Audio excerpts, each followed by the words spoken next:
to your understanding, what has happened that Donald Trump has decided to withdraw or make some sort of deal between the United States and Yemen?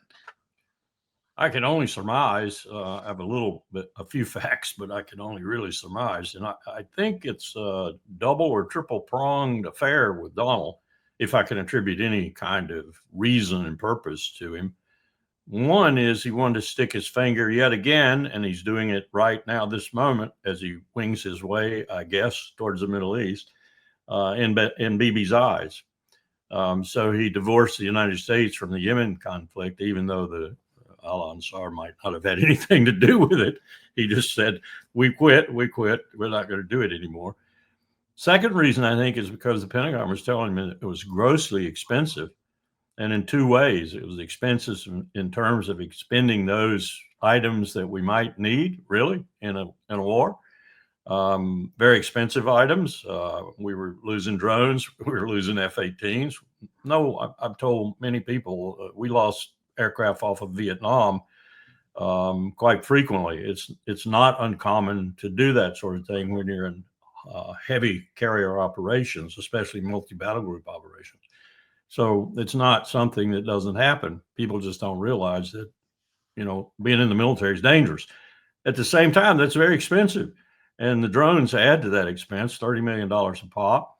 And the military was probably telling him some of the things that we've discussed here, that, confining a carrier or a carrier and its escorts in such a narrow water is not a really good thing to do. You're really looking at possible real problems in the future.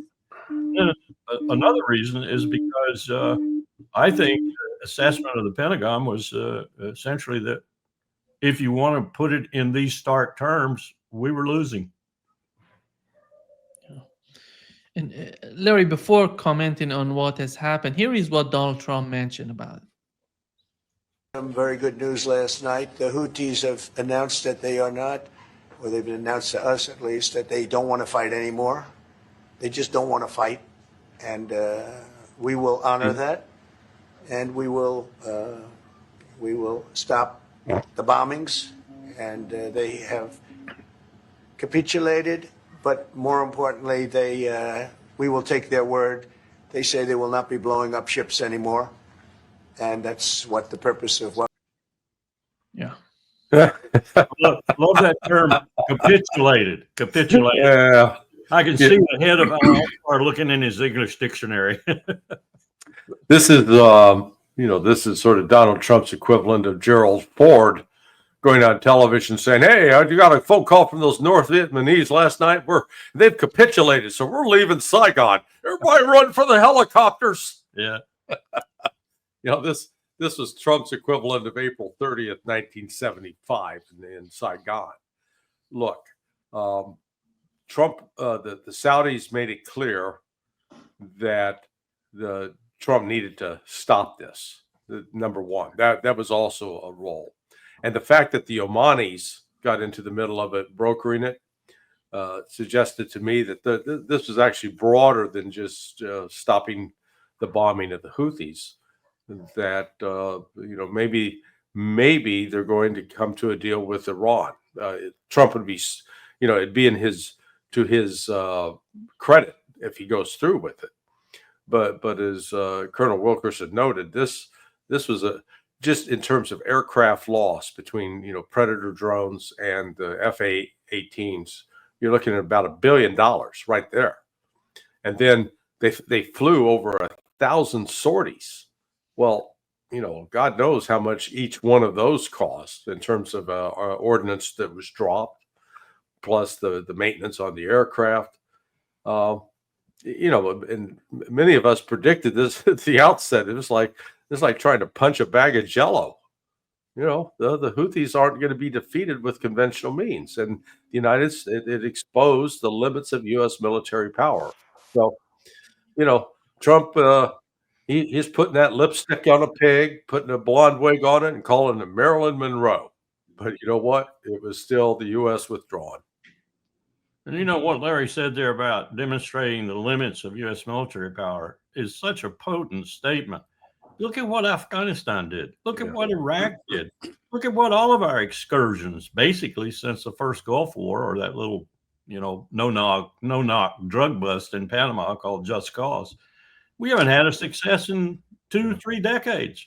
And it's all because, not all, but it's a large part because we take on things that military power is not appropriate for. Yeah, very, very true. What's going on, Larry, in the Trump administration? It seems that he feels that Netanyahu is manipulating his administration in the favor of Israel. That's why you he's, think? yeah. What was your first clue? Look at No, it's Tom important Friedman that pop in. he Look at perceives Tom Friedman that. drop in the New York Times this morning. Even a blind pig will find an occasional acorn. Tom Yeah. found an acorn. So I like to say, even Helen Keller could see this one. Yeah. That's unkind to Helen. I know. Good Lord. This is, it's if true. I always put if true, because sometimes I get my hopes mixed up with reality. But if this is true, it's a good sign that, Trump there's only enough room for Donald Trump in the room, and he can't have another pretender to take center stage. And so, I hope the BB has overstepped, and that Trump has finally said, "Look, we're not going to tie ourselves to him." This, it goes along with the explanation that was given for getting rid of Mike Waltz. Demoting him to the United Nations of all places. So, I welcome it. Colonel, I would wonder what has happened between the Trump administration and the Israeli one and the Netanyahu administration in terms of the decision on the part of the United States to find some sort of common ground with Houthis, or maybe a peace or some sort of deal between the two parties. Here is what the U.S. ambassador to Israel, Mike Huckabee, we know how pro-Israel he is, and he said that we don't need Israel's permission to conclude an agreement with the Houthis. And if one of the 700,000 American citizens inside Israel is hurt by a Houthi attack, then we'll respond. Otherwise, we have nothing to do with it.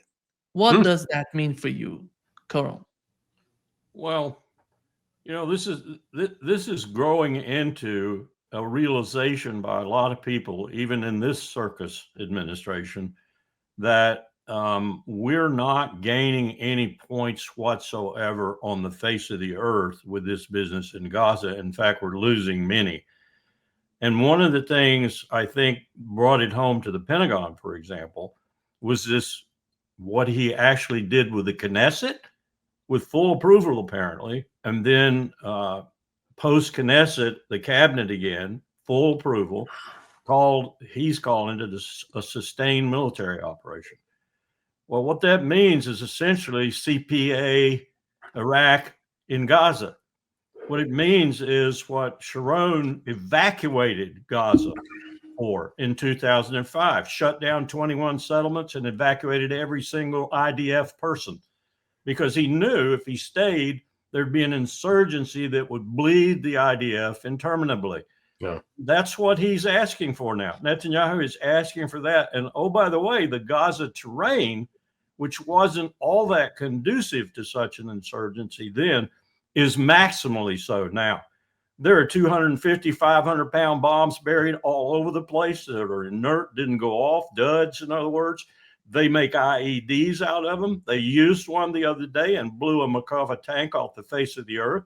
That's what's going to happen to the IDF, and it's already hurting badly. Its PTSD count is now over 10,000. It's got 7,500 additional that are on the margin of PTSD. Lots of reservists are not answering the call. The problems are just manifest throughout the ranks, and he's taking on he hasn't honored a single day of the ceasefire with Lebanon. He's bombing the hell out of it again. He's bombing in Syria. He's protecting the Druze. He's doing all these things that are overextending him, but this sustained military operation in Gaza is going to finish him. And I'll be amazed if we let him start it. Yeah. Go ahead, Derek. Yeah. No. The situation with Israel, they didn't learn the lessons of Stalingrad.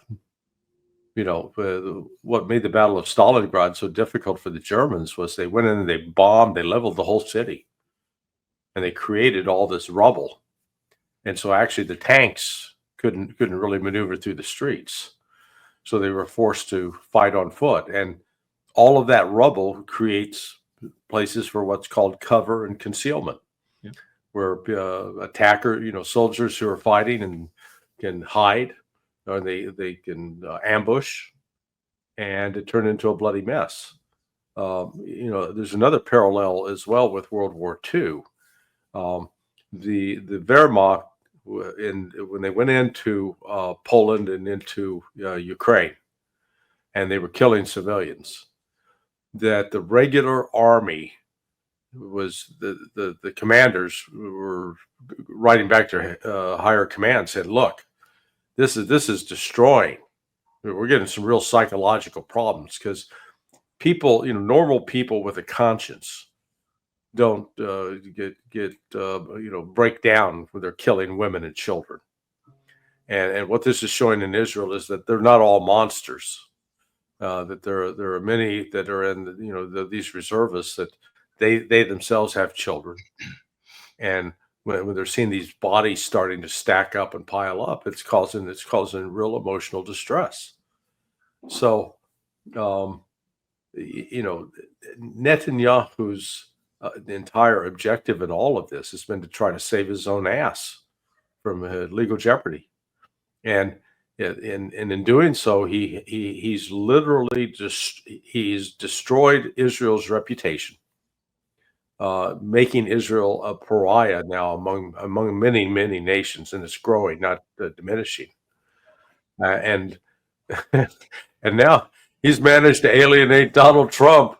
I mean, I can't, I shouldn't laugh, but I think it's hilarious that Trump wants to be liked. That's sort of what his weakness.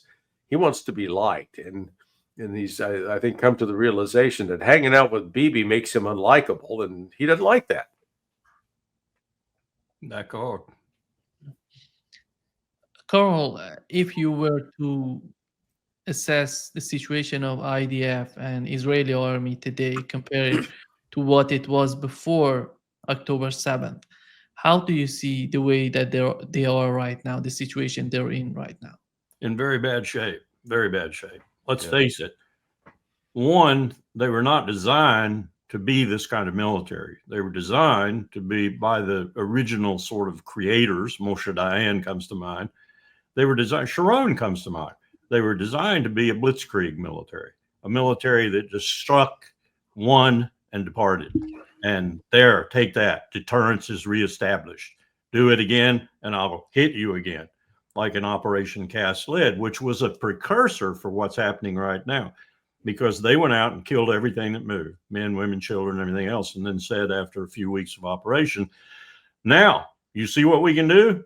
We'll do it to anybody who challenges us. So take that lesson. And it was taken for a while. This, of course, was reestablishing deterrence after they had their butts kicked by Hezbollah back in, 2006. Yeah. So that's the way they operate. And the second thing that's playing on them right now is they haven't had a real conflict since 1973. And so they've been doing police duty. And they've become, in many cases, at checkpoints and other places, kind of draconian in that police duty and not very respective of human life. So that degraded them somewhat. Now they're in a situation, as I said, if they go ahead with this sustained military presence, where they're going to get defeated. And that's unusual to the max for the Israeli IDF. And morale and such, I'm told, is plummeting accordingly, especially amongst the reservists, not so much amongst the professionals. But then you think about PTSD like this for a moment. And we had this problem in Iraq, big time, especially around Fallujah and Al Anbar province in particular. When you take people off the battlefield for TBI, PTSD, or whatever, PTSD in particular, you're taking those people off the battlefield who have a conscience. Otherwise, they wouldn't have gotten post-traumatic stress, what we used to call battle fatigue. What you're leaving are your killers, your murderers. That's what you're leaving on the battlefields. And that's what phenomenon is affecting Israel right now, too. That's why you get things like a buried ambulance and everybody killed in the ambulance. This is not good for a professional military. And you want those killers if you're in a big war. You want them because, as S.L.A. Marshall said after World War II, 1 out of every 11 infantrymen really killed 90% of the enemy because they were killers, and they did well at it. And the others kind of protected them. And that's the way the military works. Well, now you've got out there for Israel a lot of these killers and murderers. And that's just a recipe for more disaster for Israel. Their reputation is in tatters throughout the world, in tatters. They have no reputation other than brutality, murder, and genocide. Larry, when Donald Trump has decided to go to the Red Sea to fight the Yemenis, I was thinking, what's the logic behind it? And right now, he's somehow leaving the Red Sea without achieving anything. Do you see the possibility that he's going to get back again, or you see a deal done? You see something that Donald Trump would never repeat it again? Oh no, I can't rule out that they certainly could do it again, but they didn't understand. Number one, they hadn't paid attention to what happened under the Biden administration with their start of Operation Prosperity Guardian.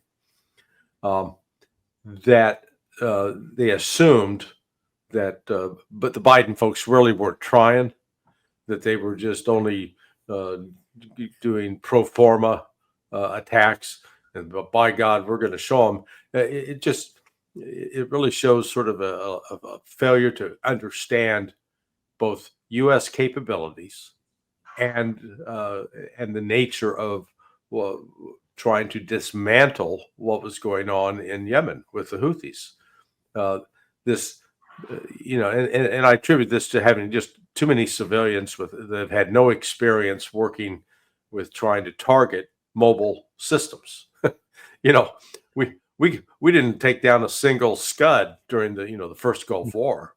Despite we're going to go get them, and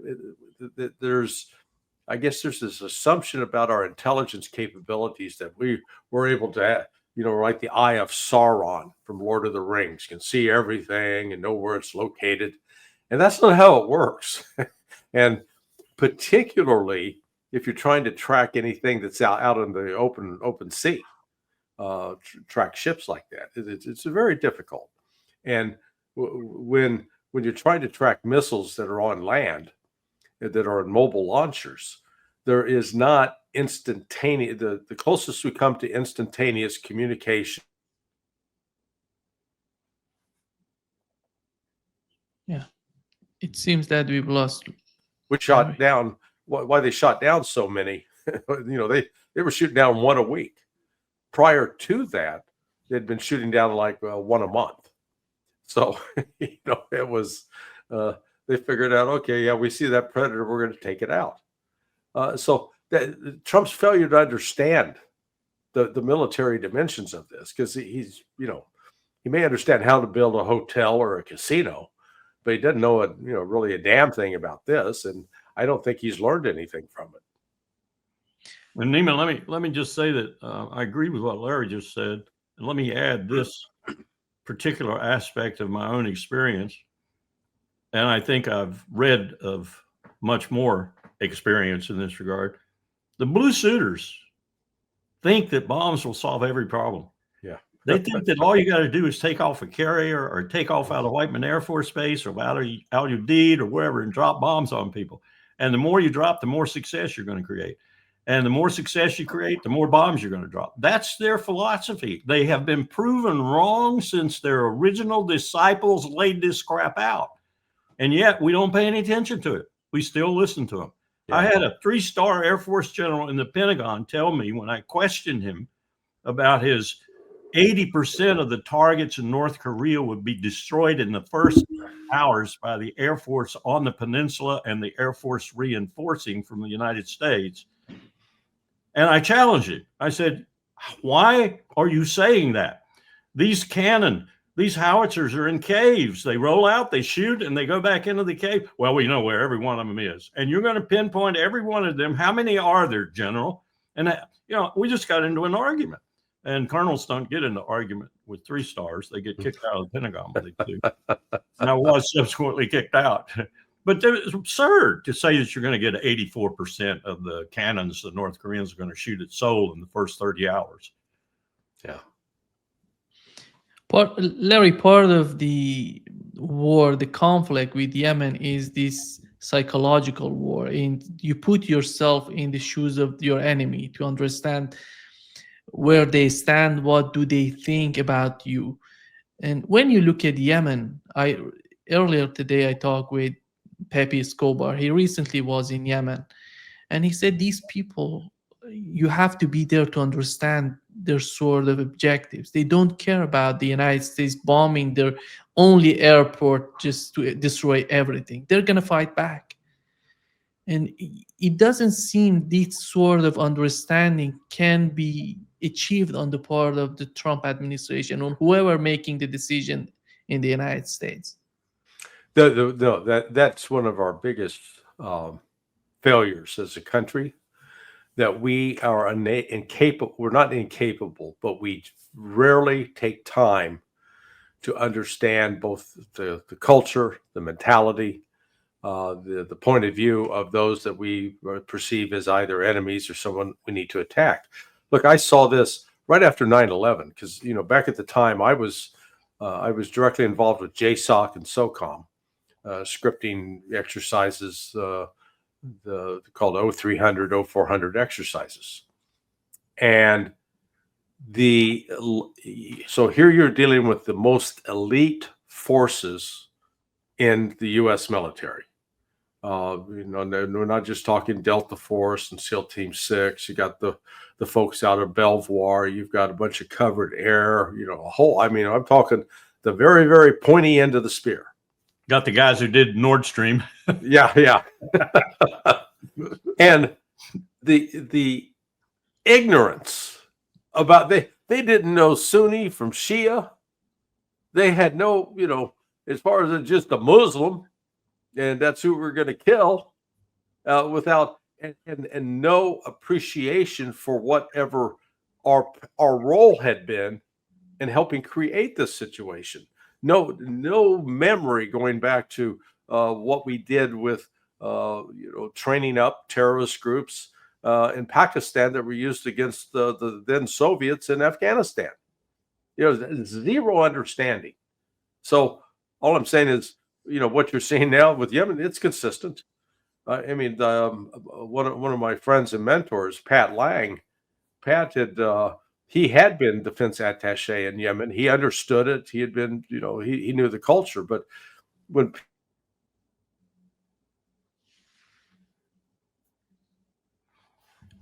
it seems that come talk, there we go. Come talk to me. I had this experience with Jerry Bremer because I was friends with Bremer before. That friendship became broken over the whole mess in Iraq. But I had literally had lunch with him 2 days before he was asked to take on the job of being the poobah in Iraq. And so I called him up because I knew he didn't. I said, "Hey, Jerry," I said, I started off. I said, "Boy, who did you piss off?" And he goes, "Well, when the president calls, you got to say yes." I said, "Okay." I said, "Let me help you out. Let me introduce you to Pat Lang." Because I gave him Pat's resume. Pat set up the Arabic program at West Point. Pat was defense attaché to Saudi Arabia and Yemen, but most importantly, he had been the one that hand carried intelligence to the government of Iraq during the Iran-Iraq War.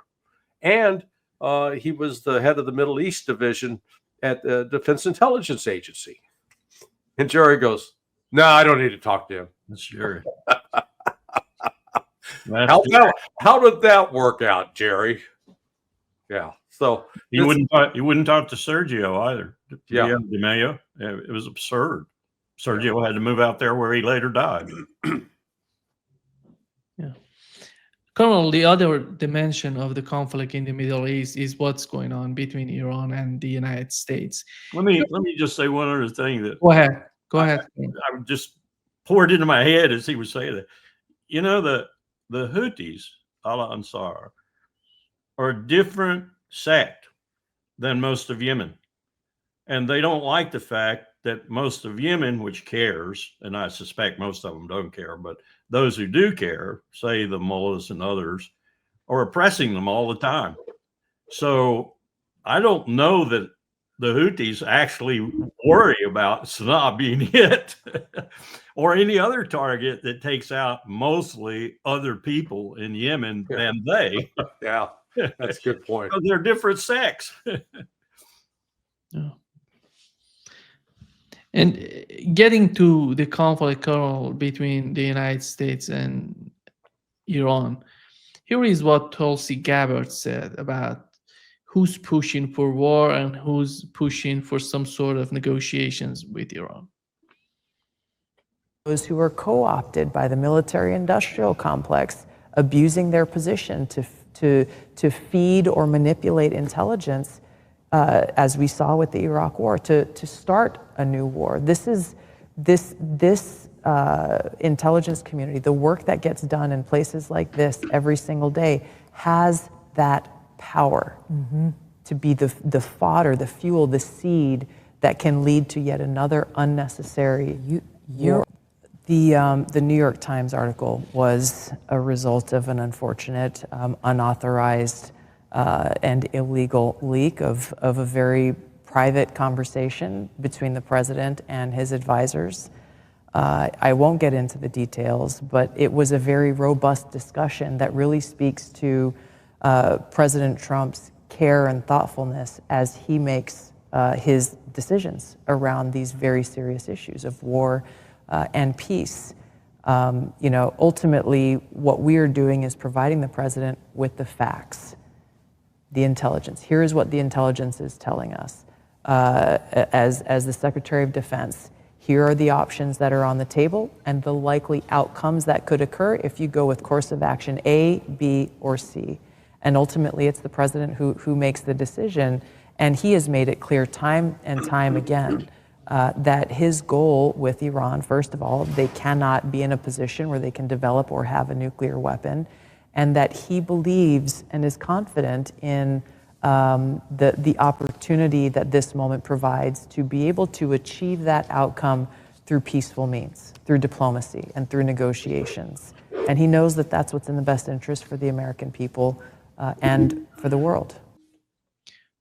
Coral, your take. I couldn't have said it better. I mean, I couldn't believe she started with the military-industrial complex and the vicissitudes thereof, but she's telling the truth, and she's telling the truth basically about the other aspects of it. I don't know about Donald Trump. I'm not in his head, but that's the way the system is supposed to work. The president's supposed to be presented with the intelligence without any bias whatsoever, just the intelligence. It can be interpreted. It must be interpreted by professionals, not by vice presidents, for example, like Cheney did in the run-up to the Iraq War, by professionals. And they will usually say, I have a 90% surety on this, or an 85% surety on this, or this source is very reliable, or this source is brand new and not reliable. So you get the intelligence, and then you make the decisions based on the courses of action that if it's military, the Secretary of Defense gives you, along with the chairman, in terms of courses that you can pursue. And Trump then says, as she was intimating, I don't want to pursue any of those. I want to pursue diplomacy. You keep those in the drawer until I'm ready to use them if diplomacy fails. But I'm going to try diplomacy first. That's a smart move as far as I'm concerned. If that's what he's done, I applaud it. Larry. Well, there's I don't know if you noticed it was a day yesterday, 2 days ago. The news was filled with, oh, we got this imagery of this secret nuclear plant in Iran that's just been discovered. It's been there for 10 years.